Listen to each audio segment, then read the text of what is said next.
Hello, everybody. My name is Jacek Bartosiak. Welcome to Strategy and Future. And today, my guest is Professor Bleddyn Bowen from University of Leicester, a famous expert on space, on space warfare, and space policy. Hello, Professor. Hi, how are you? I'm fine.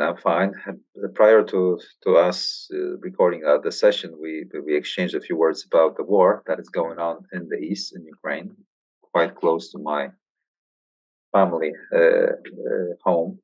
Let's start with this one. You wrote a few things about space. By the way, you just also published the newest thing. If you just could share a few words about it, when you have floor. Could you expand a little bit how we should view the battle in Ukraine from the perspective of influence on space warfare? I think whatever we think at the moment, and I wouldn't want to tell your listeners what they should think about things, but rather, I think there are things we should bear in mind when we do try to think about what's going on. And in terms of space in particular, and the role of military space systems and commercial space systems, or any sort of space technology, we won't know for a very long time exactly what has been happening. Space, like a few other areas, is still very secretive. It's very sensitive, technologically speaking, as well.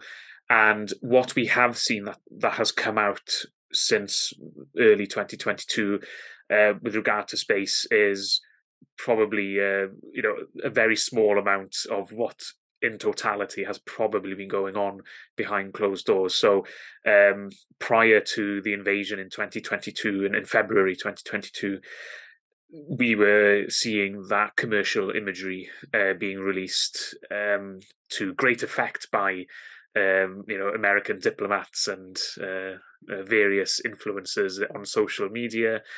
Private companies were happy to demonstrate their wares as well, to show, this is what our commercial imagery can do. And but we were still being given what certain governments were happy to be revealed.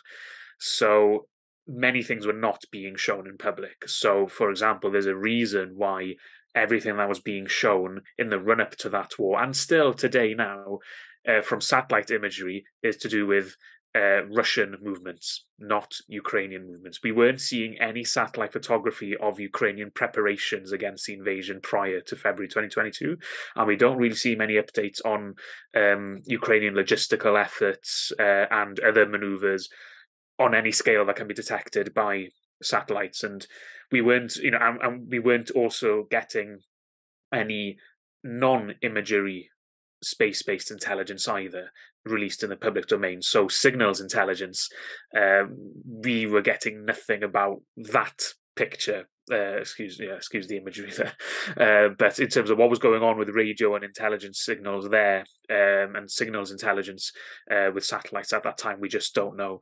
So there's so much we don't know at this very early stage, in the same way with electronic warfare and cyber warfare as well. A lot of it is, there could be a lot going on that we just don't know about, but the question is how much more is going on that we don't know about right now. But there's definitely a lot that has been going on that just hasn't been revealed because it's happening right now. And that's the nature of studying contemporary warfare, is that you will not find out for a very long time. And I'm thinking 30, 40 years from now, we won't know. We will hopefully eventually find out more, but not for many, many decades yet, if normal declassification laws, especially from the United States, are followed. So I guess, and that's why I have a lot of reservations about a lot of analyses in the blogosphere and with many, experts or pundits or media people, and also some academics as well, who are very quick to pronounce things about this is a whole new way of warfare. We have to change our own defense planning because look at what's going on in Ukraine, when they can only see what's out there in public domain or what has chosen to be released. There's so much more we don't know, and it's very difficult to jump to conclusions. You have the same problem with the second Nagorno-Karabakh war, where all that fuss about loitering munitions and is this the end of the tank, etc. when we still don't know exactly everything that happened in that latest clash between Armenia and Azerbaijan. So not jumping to conclusions is the best piece of advice I can give to your listeners at this stage. We can look at what we can see, but then there's a lot we can't see at this stage. Yeah, and what do you make of the Starlink system and installed by SpaceX? Allegedly, it works fine and is changing the dynamics on the battlefield.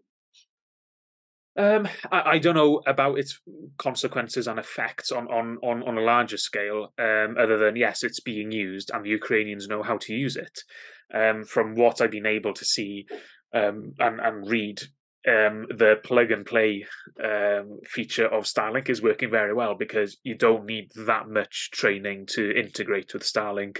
And what training is needed is obviously working and is not particularly time consuming, maybe compared to older, more traditional SATCOMs or satellite communication systems. In terms of the bigger difference it's making, again, we just don't know because there's so many things going on all the time in any conflict. So I wouldn't jump to any conclusions at this stage. Yes, it's definitely been a help, and things would be more difficult for the Ukrainian armed forces if they didn't have it.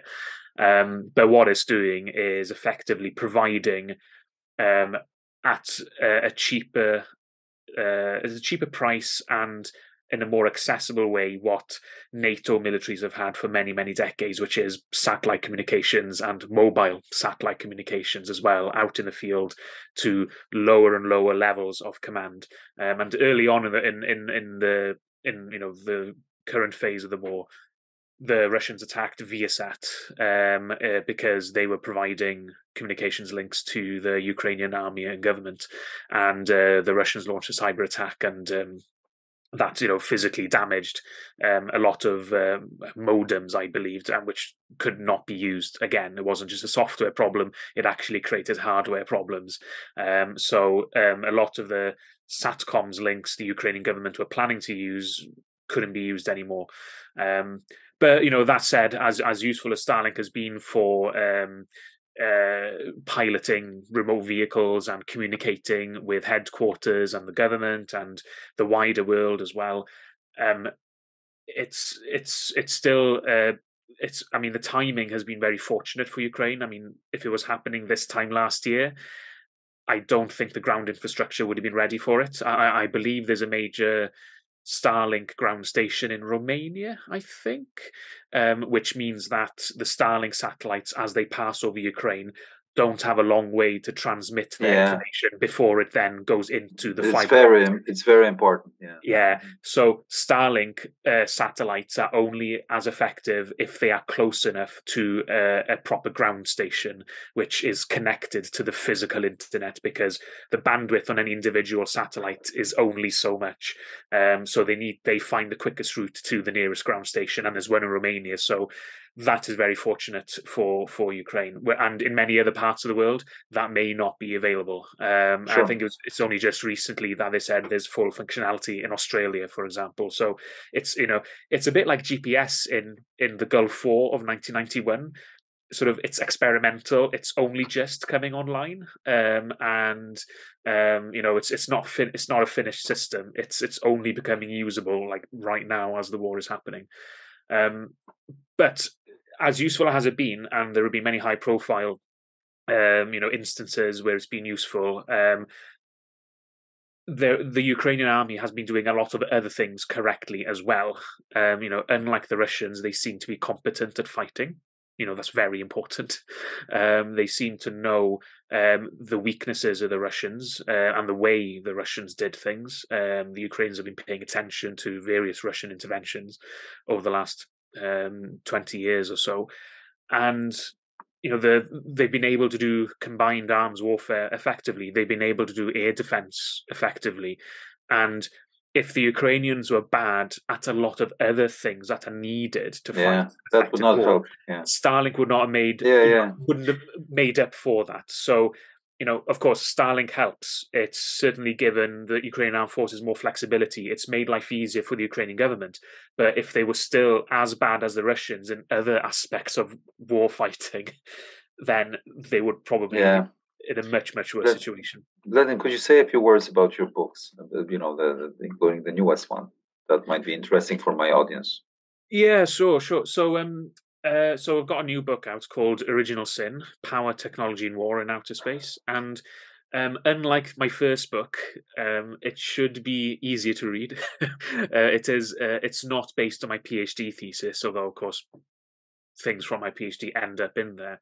But the book is a it's a global political, economic, and military history of space, of the space age, and looks at the development of strategic space technologies in the US and the Soviet Union and Russia, but also, in contrast to many other works that are out there, it also looks at Europe and Japan and India and China as well at the same time.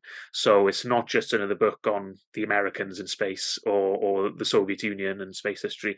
It looks at a wider range of powers, and it tries to And, show a global space age. and what is this? And what is the sin? A military aspect of Yeah, so space original use. sin refers to that the space age as we know it would not have happened if it wasn't for the military rationales of those early space technologies. So space technology was first developed by both superpowers and the other countries for military purposes of nuclear weapons, nuclear war, Yeah. military Sure, intelligence sure. spying, and competitive technological industries as well.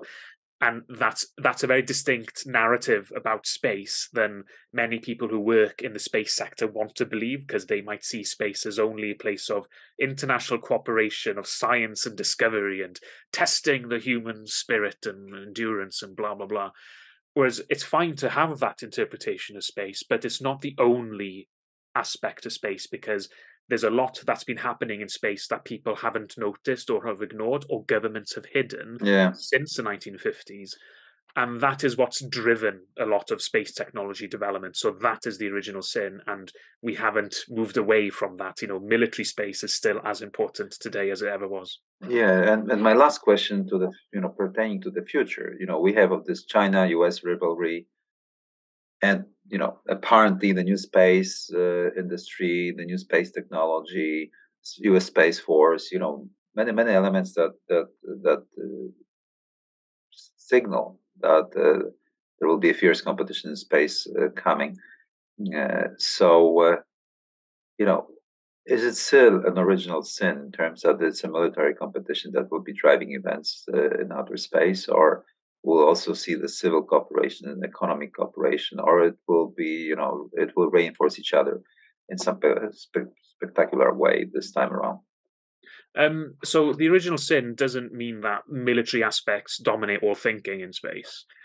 It's rather that that's where everything came from. That's where space technology came from. But depending on which countries you want to look at, there will be different interests and different priorities. So for many developing states around the world, military space activities just isn't a factor for many of them. They're interested in economic development or modernizing their own industries, partnering with other space powers to develop their university and higher education sectors and space research, things like that. But in terms of America and China, it, it's basically it's the larger geopolitics between those countries. It's the politics of those two countries, and everything that happens between them will be manifested in space Yeah, for better and worse. So if America and China continue to deteriorate in their relations, then there will be effects of that in space.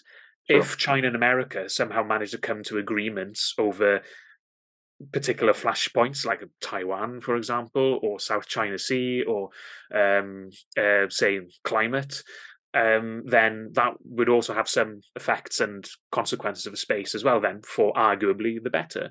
So rather than the larger point then from the new book is what goes on in space is that continuation of what goes on Earth, and you saw some of that in the first book, but rather is that space is not a special place. So what goes on in space is a reflection of what Yeah, goes on Earth, and then also what happens in space can then generate effects. And the whole new space thing, I mean, commercial actors in space are not new. They are very, very old. And there's been a lot of talking about the role of commercial actors in space in the Ukraine war.